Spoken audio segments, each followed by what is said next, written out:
Hello, இந்த வீடியோவில் நம்ம இந்திய அரசியலமைப்பை பற்றி தான் பார்த்துட்டு இருக்கோம். இது பார்ட் 3 வீடியோ. பார்ட் 2 வீடியோ வந்து நீங்கள் இன்னும் பார்க்கலனா பார்த்துட்டு வாங்க. நம்மளோட சேனலில் இருக்குது. இந்த வீடியோவில் நம்ம குடியுரிமையை பற்றி பார்க்க போகிறோம். குடியுரிமை சட்டம்ன்றது 5 வழிகளில் பெறலாம், 3 வழியில் இழக்கலாம். இது 8 முறை திருத்தப்பட்டுள்ளது. பிறப்பின் மூலம் ஃபஸ்ட்டு வந்து பிறப்பின் மூலம் வந்து நம்ம பெற்றுக்கலாம். 1950 ஜனவரி 26க்கு அப்புறமோ இல்லை அன்றைக்கி பிறந்த குழந்தைகள் எல்லாமே இந்திய குடியுரிமை வந்து பெற்றுக்கலாம் அப்படின்னு சொல்கிறாங்க. வம்சாவளி மூலம்னா 1950ஆம் ஆண்டு ஜனவரி 26 அன்றோ அதற்கு பின்னரோ பிறந்த ஒரு குழந்தையோட ஃபாதர் வந்து, அதாவது அவங்க அப்பா வந்து இந்தியாவில் பிறந்திருந்தாருன்னா வம்சாவளின்னு சொல்லி அந்த குழந்தைக்கு நம்ம வந்து குடியுரிமை பெற்றுக்கலாம் அப்படின்னு சொல்கிறாங்க. அங்கீகாரத்துடன் பதிவு செஞ்சோன்னா நமக்கு வந்து இந்திய குடியுரிமை வந்து கொடுப்பாங்க. இயல்புரிமை மூலம்னா ஒருத்தருக்கு வெளிநாட்டவர் நம்ம வந்து இந்த நாட்டில் இருந்தால் நல்லா இருக்கும்னு நினைக்கிறவங்க இந்த நாட்டில் வந்து குடியுரிமை பெற்று தங்கிக்கலாம் அப்படின்னு சொல்கிறாங்க. இயல்புரிமைனா நம்மளாம் வந்து வெளிநாட்டவர் வந்து கேட்டு வாங்கிக்கிறது தான் இயல்புரிமை. பிரதேச நாடுகளின் நினைவுனா ஒரு நாடு வந்து மற்றொரு நாடோட இணையும் போது அந்த நாட்டோட மக்களும் வந்து இந்த நாட்டில் இணைவாங்க. ஸோ அந்த நாட்டு மக்களுக்கும் குடியுரிமை கொடுப்பாங்க. இந்திய குடிநாட்டை வந்து குடியுரிமை கொடுப்பாங்க. இதுதான் இந்த 5 வழிகள். ரொம்ப ஈஸியாக தான் இருக்கும். நான் சொல்கிறத பார்த்துட்டு அப்புறமா படிச்சு பாருங்கள். அதுக்கப்புறம் குடியுரிமை இழத்தல்னு பார்த்தீங்கன்னா தானாக இழக்கலாம், இல்லைன்னா பெறுதலில் நம்ம ஏதாவது தப்பு பண்ணியிருந்தா அதை கண்டுபிடிச்சி குடியுரிமை வந்து இழக்க செய்வாங்க. அப்புறம் வந்து இந்த மாதிரி 3 இது இருக்குது. அதில் ஃபஸ்ட்டு 3 இது வந்து இருக்கா. ஃபஸ்ட்டு வந்து தானாக முன் வந்து எனக்கு வேணான்னு சொல்லிட்டு போகிறது. அதுக்கப்புறமா வெளிநாட்டில் ஏதாவது குடியுரிமை பெறும்போது அது வந்து க்ரீன் கார்டு அந்த மாதிரிலாம் சொல்கிறாங்களா வெளிநாட்டில் வாங்குறவங்க. ஸோ அது வாங்கும்போது இங்கே வந்து நம்ம வேணான்னு சொல்லிட்டு போயிடணும். அதுக்கப்புறமா பார்த்திங்கன்னா நம்ம அதாவது வெளிநாட்டவர் வந்து நம்ம நாட்டில் இருக்கணும்னு சொல்லி குடியுரிமை வாங்கியிருப்பாங்க பார்த்திங்களா. அவங்க வந்து ஏதாவது டாக்குமெண்ட்ஸ் வைக்கிருந்தாங்களோ இல்லை அவங்க சிறைக்கு போயிட்டு வந்தாலோ நமக்கு எதிர் நாட்டோட தொடர்பு வச்சிருந்தது கண்டுபிடிக்கப்பட்டுச்சுன்னா சட்டத்தின்படி அவங்களோட குடியுரிமை வந்து மத்திய அரசு இழக்க செய்யும். ஸோ இதுதான் இந்த பாயிண்ட்லாம் சொல்லியிருப்பாங்க. அதுக்கப்புறம் ரொம்ப ரொம்ப முக்கியமானது அடிப்படை உரிமை. அடிப்படை உரிமை வந்து நம்மளோட அட்டவணையில் பகுதி 3ல் இருக்குது. நம்ம அடிப்படை உரிமை எதுலேருந்து பார்த்தீங்கன்னா 12லேருந்து 35 வரைக்கும் இருக்குது. குடியுரிமை எதில் பார்த்தோம் பகுதி 2 5 முதல் 11 வரை. அடிப்படை பகுதி 3 சட்டப்பிரிவு வந்து 12 முதல் 35 வரை. ஈஸியாக தான் இருக்கும். நீங்கள் 2-3 நாள் பார்த்துட்டிங்கன்னா உங்களுக்கு புரிஞ்சு போயிடும்.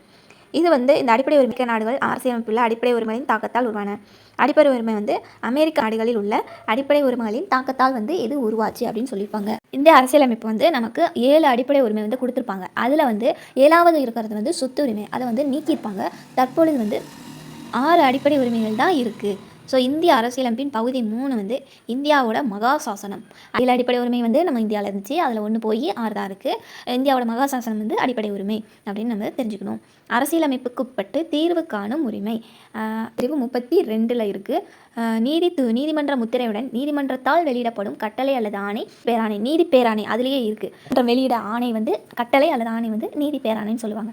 உயர்நீதிமன்றம் 2மே 5 வகையான நீதி பேராணையை வெளியிட அதிகாரம் பெற்றுள்ளன. உச்சநீதிமன்றமும் உயர்நீதிமன்றமும் 5 நீதி பேராணை வெளியிட அதிகாரம் பெற்றுள்ளன. நீதிமன்றம் வந்து அரசியலமைப்பின் பாதுகாவலன்.